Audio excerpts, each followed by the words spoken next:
warahmatullahi wabarakatuh. Hadirin hadirat yang berbahagia, pada kesempatan ini pertama saya menyampaikan salam dari Bapak Bupati, Bapak Haji Agus Utara Effendi. Beliau pada kesempatan yang berbahagia ini tidak bisa hadir secara pribadi di tengah kita sekalian. Untuk itu beliau menugaskan saya untuk mewakilinya. Dalam kesempatan ini saya ingin sedikit koreksi apa yang tadi disampaikan khususnya oleh pengatur acara atau pembawa acara. Kalau saya tidak salah koreksi, bisa jauh sekali penafsirannya, bahwa kewajiban hitanan membersihkan diri dari hal-hal yang dianggap kotor, seperti halnya hadas-hadas dan penyakit. Oleh karena itu, hitanan bukan hanya merupakan syariat Islam yang wajib dipenuhi, akan tetapi juga memiliki arti penting bagi kesehatan. Selain itu, dihilangkannya sebagian jasad melalui hitanan juga melambangkan adanya pengorbanan dan perjuangan dalam membela agama sejak dini. Berkaitan dengan pentingnya arti hitanan tersebut, tentunya kegiatan hitanan massal ini akan memberikan sumbangsi positif baik bagi upaya pemenuhan syariat Islam maupun bagi upaya peningkatan derajat kesehatan masyarakat pada umumnya. Untuk itu, saya atas nama pemerintah Kabupaten Bogor mengucapkan terima kasih dan penghargaan kepada pihak Pondok Pesantren Darun Najah dan warga masyarakat Cipining pada umumnya, serta semua pihak yang telah membantu terselenggaranya acara hitanan massal ini. Disertai harapan semoga kegiatan ini dapat dijadikan nilai ibadah di sisi Allah Subhanahu wa Ta'ala. Kemudian, kepada anak-anakku yang lihitan, saya doakan semoga lekas sembuh serta menjadi anak yang soleh, dalam arti beriman dan bertakwa serta berbakti kepada orang tua. Hadirin yang saya hormati, sebagaimana kita rasakan bahwa kehidupan berbangsa dan bernegara sekarang ini sangat kompleks dan penuh tantangan dan berkesinambungan. Sejalan dengan hal tersebut serta berpijak pada berbagai potensi yang dimiliki Kabupaten Bogor, maka kebijakan pembangunan di Kabupaten Bogor selama ini terutama diarahkan kepada upaya peningkatan kualitas sumber daya manusia yang diyakini akan memberi arti pada pengembangan kualitas hidup masyarakat secara menyeluruh. Dalam hal ini tentunya kita telah mengetahui bahwa secara umum realisasi kebijakan pembangunan di Kabupaten Bogor telah menjauh. Sebagai pimpinan daerah, saya menyadari sepenuhnya bahwa seluruh proses pembangunan daerah dan dinamika pemberdayaan masyarakat di Kabupaten Bogor tidak akan berlangsung dengan baik apabila tidak diimbangi dengan partisipasi aktif masyarakat.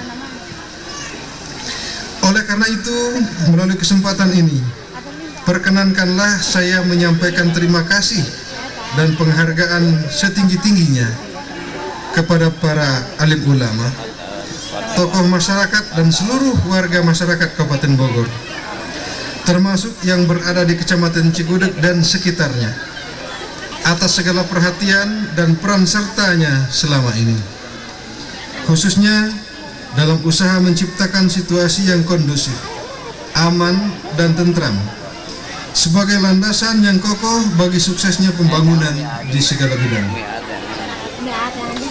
Situasi Kabupaten Bogor yang kondusif tersebut tentunya harus senantiasa kita jaga dan kita pertahankan sebagai salah satu prasyarat bagi tercapainya visi pembangunan Kabupaten Bogor, yaitu terwujudnya masyarakat yang maju, mandiri, sejahtera, berlandaskan iman dan takwa. Demikianlah beberapa hal yang ingin saya sampaikan. Akhirnya, kepada Allah Subhanahu wa Ta'ala juga kita senantiasa memohon Semoga bimbingan, petunjuk, dan rahmatnya senantiasa dilimpahkan kepada kita sekalian. Hadirin yang berbahagia, demikianlah sambutan Bupati Bogor. Namun, sebelum saya mengakhiri sambutan ini, di luar teks sambutan Bupati, tadi sudah saya bacakan. Untuk lengkapnya, maka sambutan ini akan saya bacakan yang terakhir dari Bupati. Wassalamualaikum warahmatullahi wabarakatuh. Bupati Bogor, Agus Utara Effendi. Hadirin sekalian saya hormati, sebelum saya mengakhiri sambutan ini, kalau tadi sambutan tertulis dari Bapak Bupati, izinkan saya untuk menambah sedikit. Tidak lama, mungkin sekitar 2-3 menit saja. Tetapi selalu saya ingin garis bawahi, kalau yang di luar teks itu kalau salah berarti itu kata saya, bukan kata Bupati. Ini yang ingin saya garis bawahi. Saya hanya ingin sedikit merespon apa yang tadi disampaikan, tidak secara formil tetapi berbincang-bincang di luar forum oleh pimpinan yayasan. Beliau mengatakan tadi pondok pesantren di sini bagus, saya setuju, saya sependapat. Saya masuk ke satu lingkungan ya yang nyaman, yang bolehlah dikatakan modern, dengan luas 70 hektar, dengan kegiatan-kegiatan yang terpadu. Kalau seingat saya, barangkali dalam sejarahnya paling tidak yang saya ingat dalam 5 tahun terakhir ini, baru itulah jalan yang tertinggi nilainya. Dibangun dengan biaya kurang lebih, sekali lagi saya tidak hafal, memori di sini saya itu nggak dibiasakan untuk menghafal angka, kira-kira kurang lebih sekitar 11 miliaran, karena konstruksinya harus beton. Dulu di aspal hot mix, tapi nggak tahan, nggak bisa lama. Kenapa? Karena karakter tanahnya, kontur tanahnya berbeda di sini, bekas-bekas sawah. Kalau di tempat-tempat lain dengan hot mix biasa dia udah tahan bangsa 5 tahun. Di sini nggak tahan. Ditambah lagi yang lewatnya ini bukan bangsa angkot-angkot, bukan bangsa bus-bus biasa. Yang lewatnya ini tronton-tronton yang ngangkut muatan, katanya, saya belum pernah nimbang sendiri, bisa 20 ton lebih Pak katanya. Saya bilang, memang daya dukung jalannya nggak segitu. Oleh karena 50 ton, ada yang ngacung segini, ya gimana nggak jebol gitu. Kalau memang 50 ton tronton. Padahal daya dukung jalan pada umumnya, daya tekan itu bangsa kurang lebih sekitar rata-rata sekitar 8,6 ton. Itu persoalannya Bapak-bapak dan Ibu sekalian saya hormati. Tapi kita melihat kenyataan itu. Oleh karena itu dengan dukungan DPRD, maka jalan itu dicor beton. Itu pun tidak seluruhnya, karena kalau mau seluruhnya di beton sepanjang yang saya sebutkan tadi, biayanya bukan alang kepalang. Kayaknya habis itu 1 tahun APBD Kabupaten Bogor, PAD-nya. Karena PAD Kabupaten Bogor itu nggak banyak-banyak amat, dia kisaran 118, 100, kurang lebih sekitar 150-an gitu, turun naik sekitar segitu PAD-nya gitu. Sebab kalau menurut hitungan orang teknis, saya ini bukan orang teknis Pak, tapi saya pernah menjadi kepala dinas bina marga. Memang Allah itu yang maha pengasih, maha pemurah, dan rahasia Tuhan kita tidak tahu.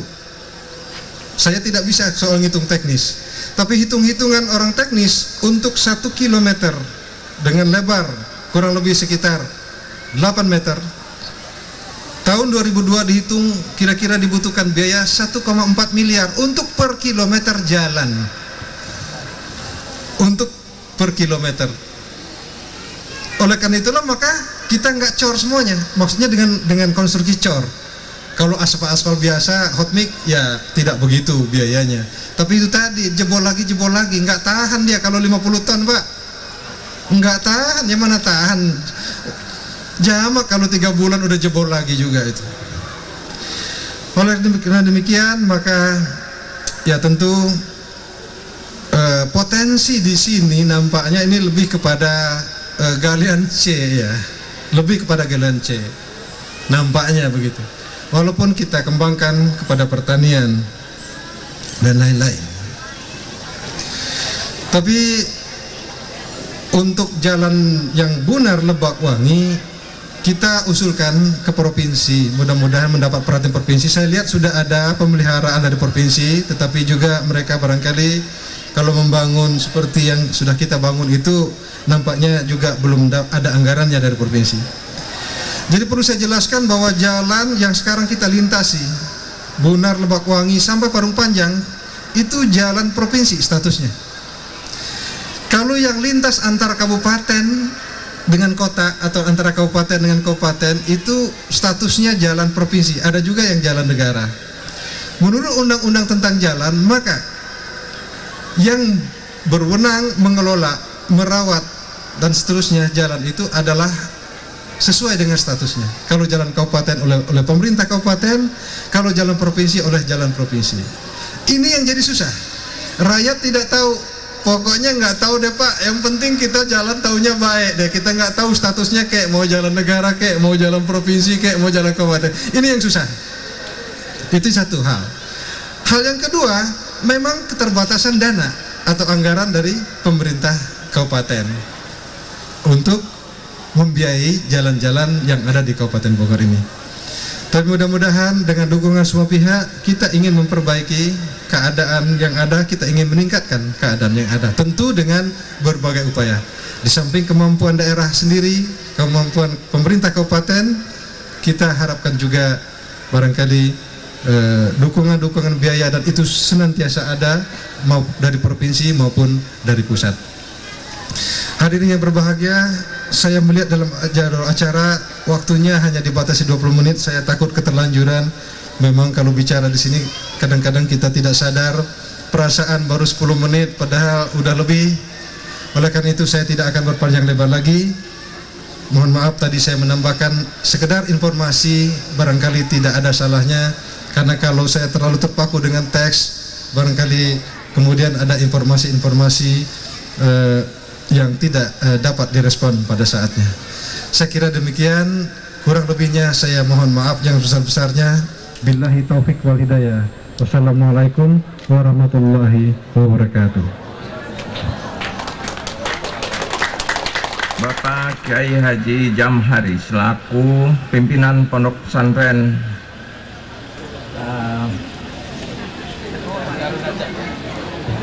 di sini, Pondok Pesantren Darun Najah yang sangat kami hormati, Bapak Bupati dalam hal ini diwakili oleh Bapak Asisten Bidang Pembangunan, para muspika, para alim ulama, para tokoh masyarakat, dan ibu-ibu, bapak-bapak sekalian yang sangat kami hormati.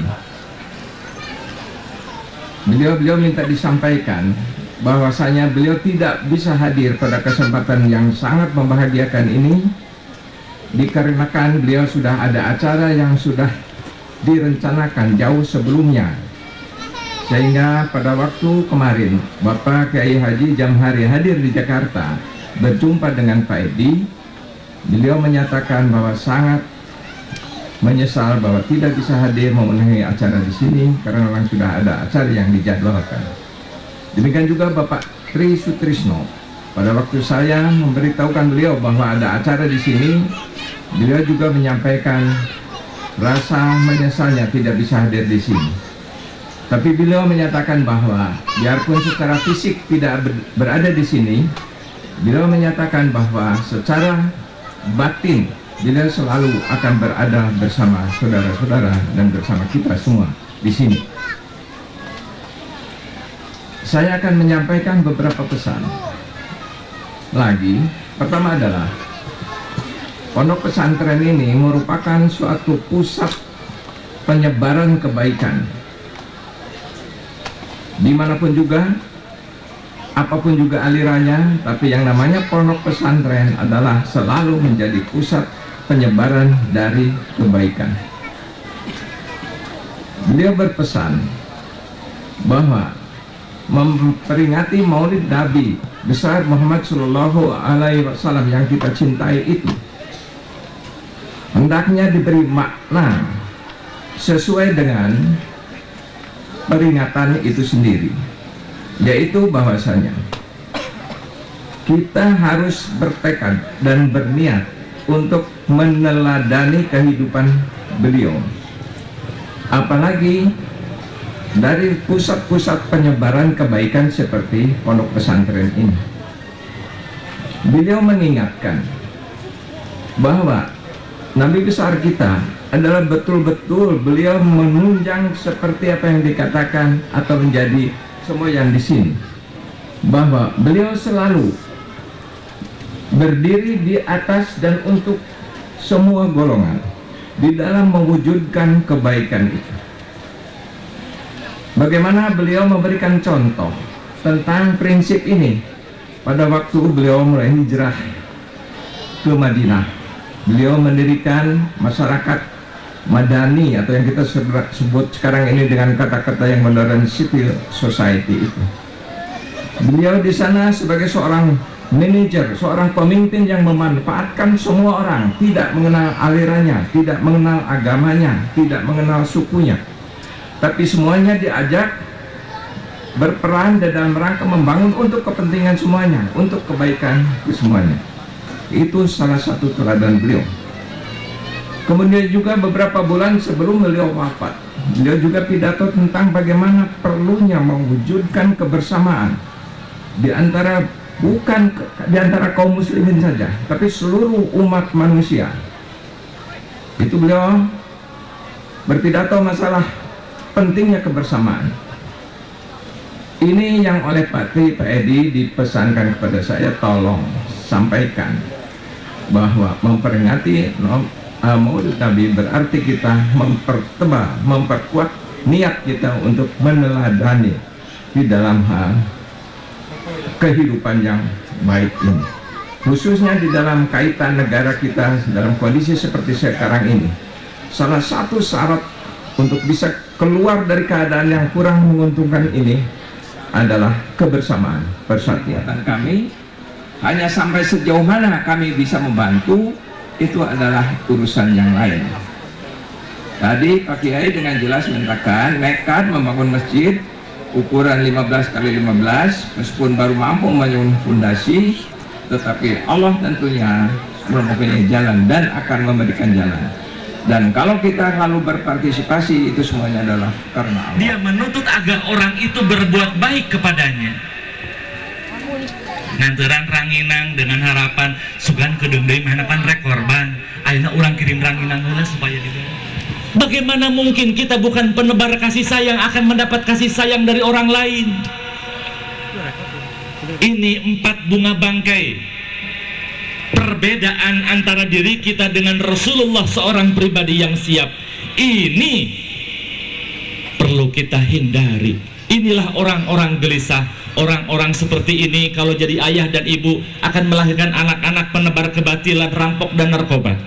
Orang seperti ini kalau jadi pejabat, wajahnya saja yang ampera, tangannya tangan Sugriwa, otaknya otak Burisrawa.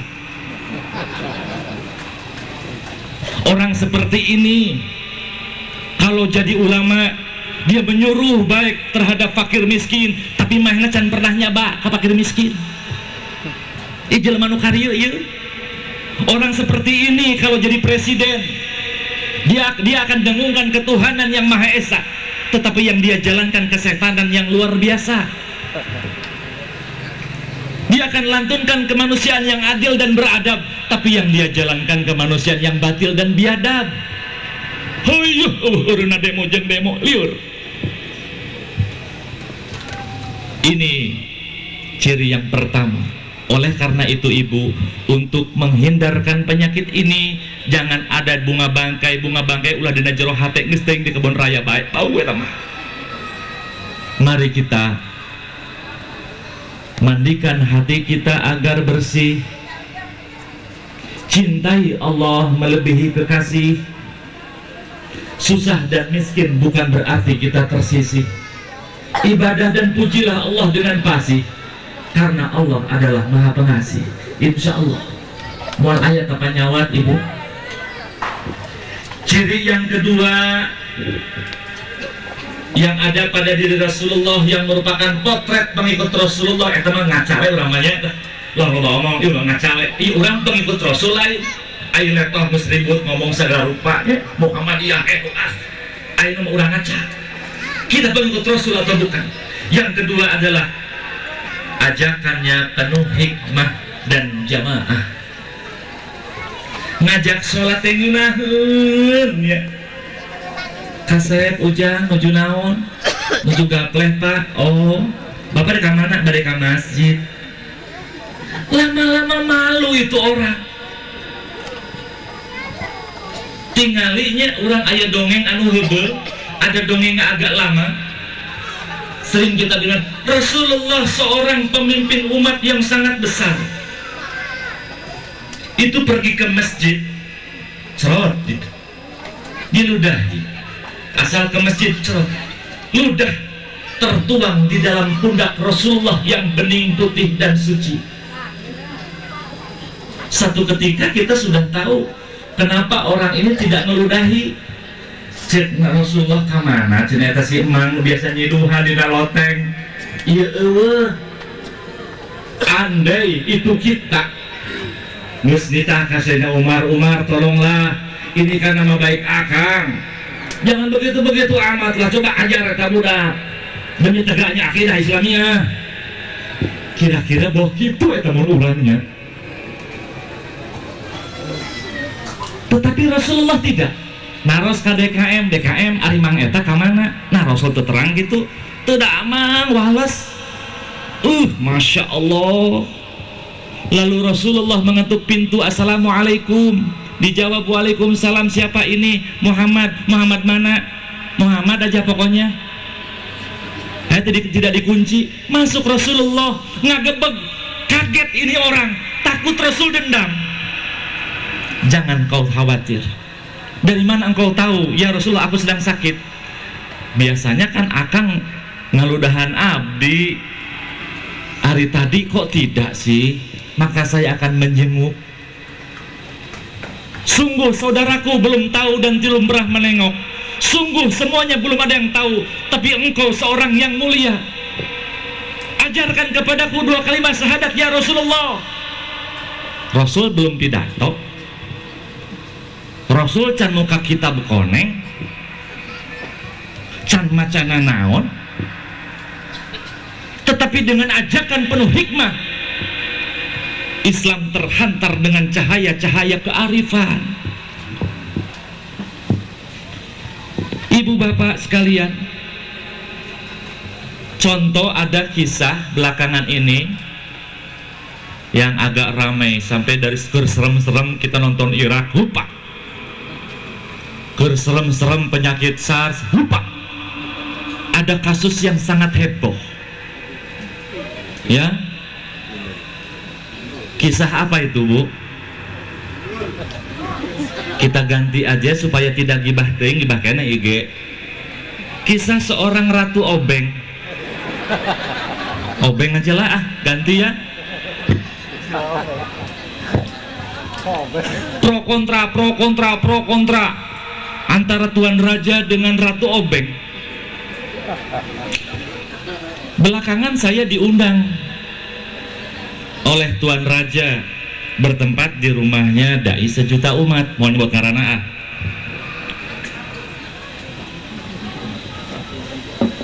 perlu dukungan, perlu ini, perlu itu. Itu yang pidato dari pertama ngerebek banyak. Sim kuring cicin di pojok depang leutik napang bodona atuh. Setelah terakhir berbicara tentang kekhawatiran, tentang moral bangsa, tentang terwujudnya akidah Islamiyah, tentang wah, mesti katurutan. Terakhir saya disuruh bicara. Da kagok leutik sim kuring urang lemur rek naon hayang gede padu ge teuing ngomong. Saya berbicara, Bang Haji, kalau boleh saya bicara. Ini bukan pernyataan, tolong jangan masuk wartawan ini mah ya. Ini mah ngobrol. Anda seorang raja, musik Anda dalam kerajaan Anda. Apa tidak sebaiknya itu semua rakyat-rakyat Anda panggil secara baik-baik, karena Anda seorang raja. Jangan membuat statement secara umum yang akan membuat benturan psikologis. Zaman ayeuna geus hararese. Satu tanda ibu bahwa ternyata orang yang gigih memperjuangkan akidah Islamiyah, kalau di dalam amar ma'ruf nahi munkar ada sedikit saja membawa keakuan, sedikit saja tidak menggunakan akhlak, maka tidak sampai.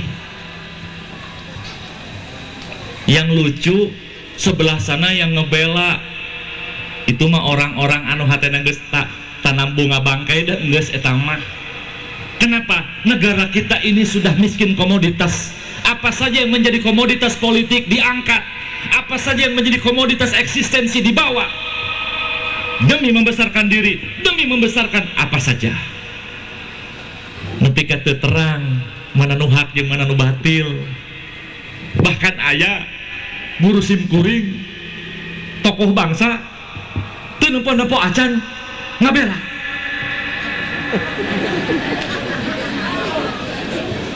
Beliau guru saya, foto saya dengan beliau banyak, tapi saya nangis. Anda kan nggak lihat, kenapa ikut ngomong? Tahu Bu, akibat amar ma'ruf tidak memakai akhlak, lalu di lain pihak orang lain membela bukan ke atas dasar syariah Islam, sampai orang yang membuat munkar sekarang tidak tahu aing teh munkar henteu sih, cek si Ratu Obeng. Ditaruh si Ratu Obeng oleh guru saya, ya itu ahli muhasabah. Obeng, kamu tidak merasa itu teh merusak umat? Alhamdulillah tidak, cina. Ini barangkali bisa kita sedikit saja. Hanya terakhir, setelah terakhir kemarin saya ada ceramah di Atin, ada wartawan, Ustadz bagaimana sekarang pendapatnya, jadi boleh tuh Ratu Obeng? Apa tidak boleh? Pengen jelas Ustadz. Ulah dewek, nugal ada bingungan. Saya jawab satu kali saja. Maaf Bu, ngomong agak kasar sedikit, ini agak kotor. Saya ngomong begini, pantatnya si Ratu Obeng itu wajah kita semua. Wajahnya para ulama Indonesia, wajahnya para pendiri Indonesia. Karena Indonesia ingin besar karena itu, ingin dikenal karena itu. Subhanallah. Cenah naon pokona asal sohor bae cenah. Itulah wajah kita para kiai, para ulama. Aduh, bangga cenah sudah dikontrak 36 negara. Era aing. Tapi kuringnya teu munafik mun baheula mah resep.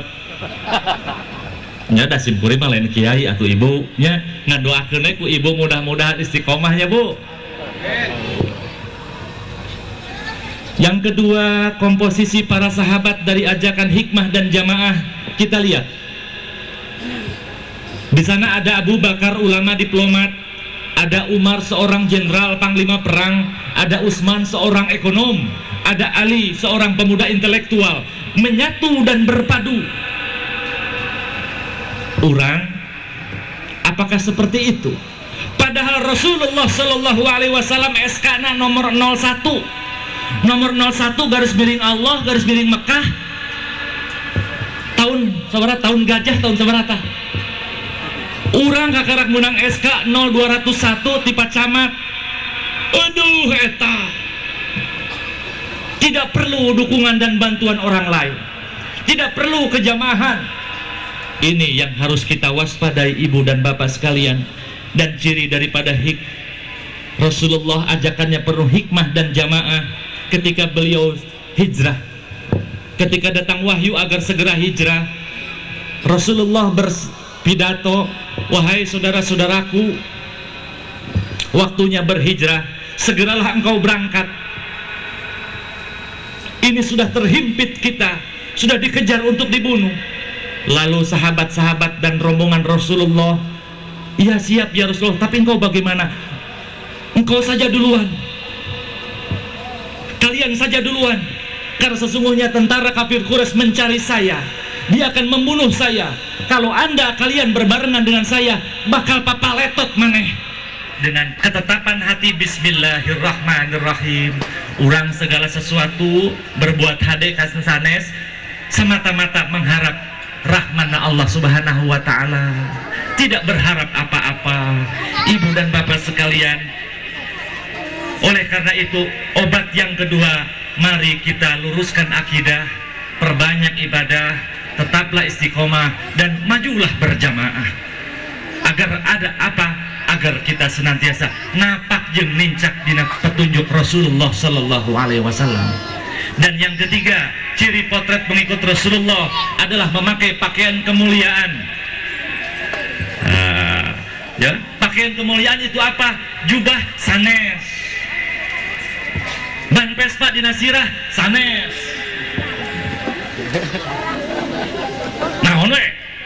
Tetapi pakaian Rasulullah yang sebenarnya adalah akhlak.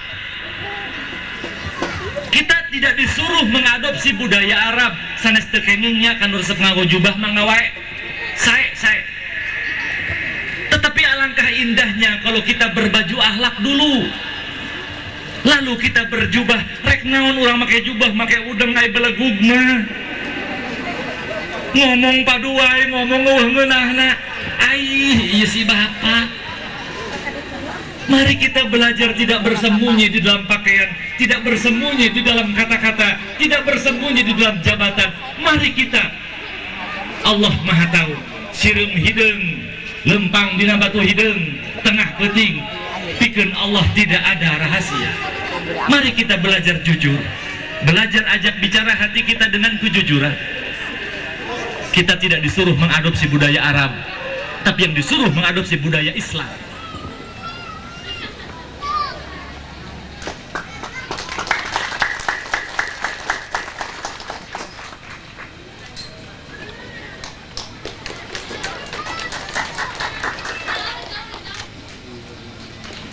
Terima kasih. Dipersilakan duduk kembali. Warahmatullahi wabarakatuh. Walidafil baliyati wal munkarati wal bida'il waqi'ati fi darina wa fi ghairiha, khususan fi komplek pesantren Darun Najah Cipining. Al-Fatihah. A'udzubillahi minasyaitonir rajim. Bismillahirrahmanirrahim. Alhamdulillahirabbil alamin, arrahmanir rahim, maliki yaumiddin. Iyyaka na'budu wa iyyaka nasta'in. Ihdinas siratal mustaqim, siratal ladzina an'amta 'alaihim ghairil maghdubi 'alaihim waladdallin. Allahumma shalli wa sallim ala sayyidina Muhammadin fil awwalin wal akhirin wa barik wa sallim wa radhiyallahu ta'ala an kulli sahabati Rasulillah ajma'in. Amin ya Allah ya rabbal alamin. Ya Rabbana lakal hamdu ya ma'bud kama yanbaghi li jalali wajhikal karim wa azimi sultanik.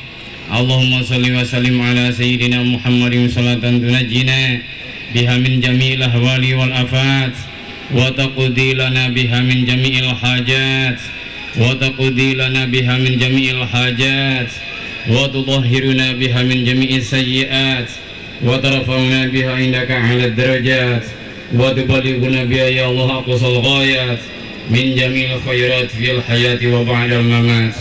Allahumma ansur man nasara al-islam wal muslimin wa akhdhul man khadhala al-islam wal muslimin. Allahumma ansur man nasara al-islam wal muslimin wa akhdhul man khadhala al-islam wal muslimin. Allahumma ansur man nasara al-islam wal muslimin wa akhdhul man khadhala al-islam wal muslimin. Rabbana atina fid dunya hasanah wa fil akhirati hasanah wa qina adzabannar. Rabbana hab lana min azwajina wa dhurriyyatina qurrata a'yunin waj'alna lil muttaqina imama. Rabbana la tuzigh qulubana ba'da idh hadaitana wa hab lana min ladunka rahmatan innaka antal wahhab. Rabbana taqabbal minna innaka antas samiul alim wa tub 'alaina innaka antat tawwabur rahim. Wa sallallahu ala sayyidina Muhammad wa alihi wa sahbihi wa sallam. Subhana rabbika rabbil izzati amma yasifun wa salamun alal mursalin walhamdulillahi rabbil alamin. Wassalamualaikum warahmatullahi wabarakatuh. Mungkin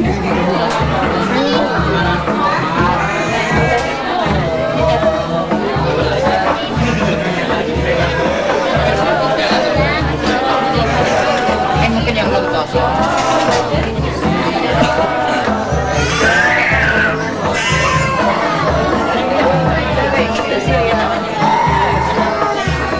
Kalau kita sana sih yang agak kosong sini. Enggak masuk TV ya. Kayak di TV aja. Goreng ini, gimana?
Sehat ya.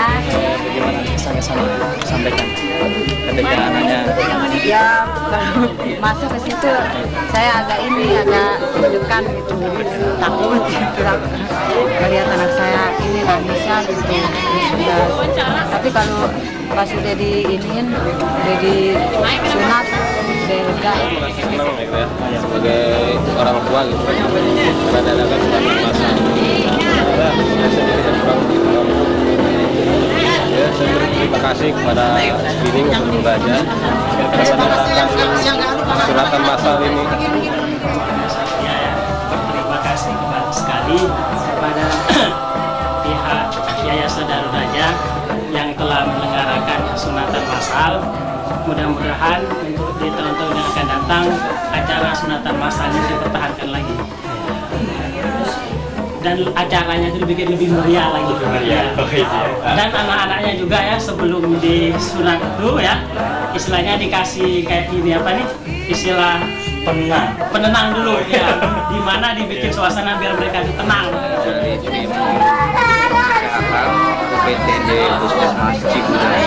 Jadi pada pelaksanaan sunatan massal hari ini kami terdiri dari 12 orang yang meliputi Puskesmas Cibudai, Gunar, dan Lebak Wangi. Kita pelaksanaan hari ini atas permintaan panitia aja. Alhamdulillah pelaksanaannya berjalan baik. Jadi mungkin untuk pelaksanaan kemudian hari ada kita akan membantu sampai memang kegiatan ini mungkin sifatnya yang tentunya dengan dukungan panitia, kami sebagai tim medis akan mempersiapkan kegiatan ini sebaik-baiknya. Saya kira betul. Terus ini Pak, di dalam tadi ya menghadapi anak-anak yang dihitan tadi, ada kendala-kendala yang dihadapi oleh pihak dinas ini. Sebetulnya kendala yang berarti tidak ada, namun ada beberapa kasus yang kita memang harus cek posisinya untuk lebih hati-hati. Mungkin ada beberapa kasus tadi. Contohnya apa itu Pak? Yang adanya penyempitan di ujung kemaluan, itu memang ada teknik tertentu yang dikerjakan oleh yang. Tapi itu bisa diatasi ya? Bisa diatasi. Alhamdulillah. Mungkin terakhir kami mohon masukan dari Bapak ini selaku dari Dinas Kesehatan, saran ataupun kritik ya, mungkin pesan gitu untuk kemajuan pelaksanaan tahun depan, karena insya Allah kita akan setiap tahun mengadakan.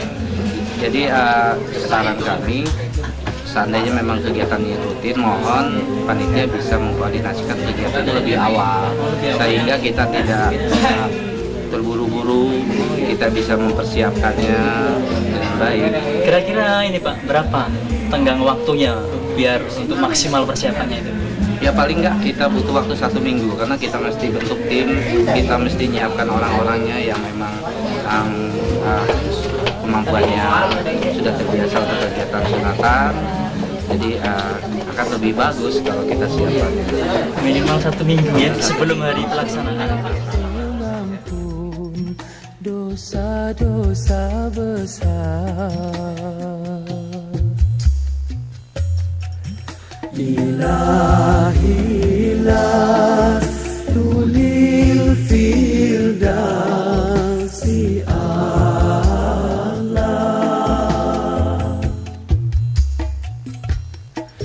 wala aqwa ala naril jahim,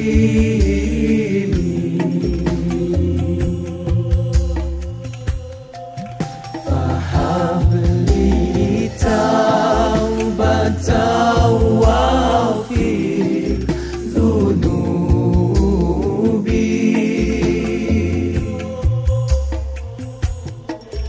fa innaka ghafirudz dzambil azim.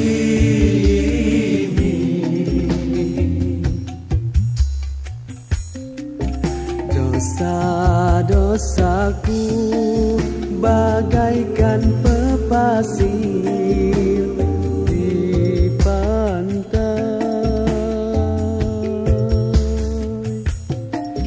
dengan rahmat-Mu ampunkan daku, oh Tuhanku.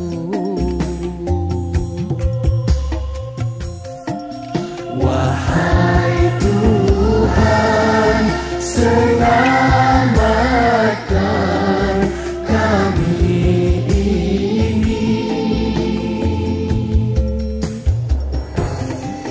dari segala kejahatan dan kecelakaan.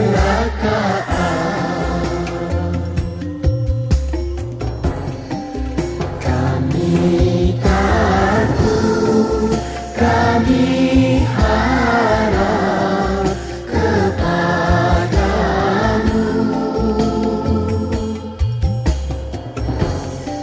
suburkanlah cinta kami kepadamu.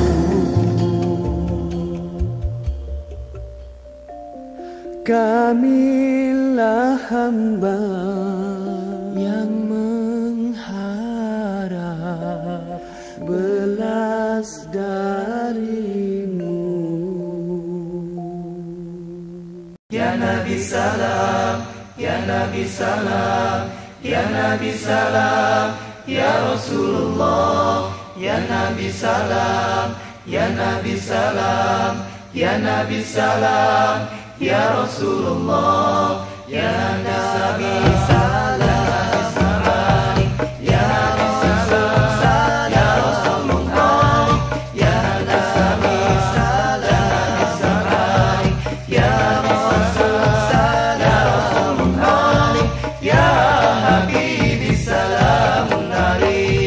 أشرق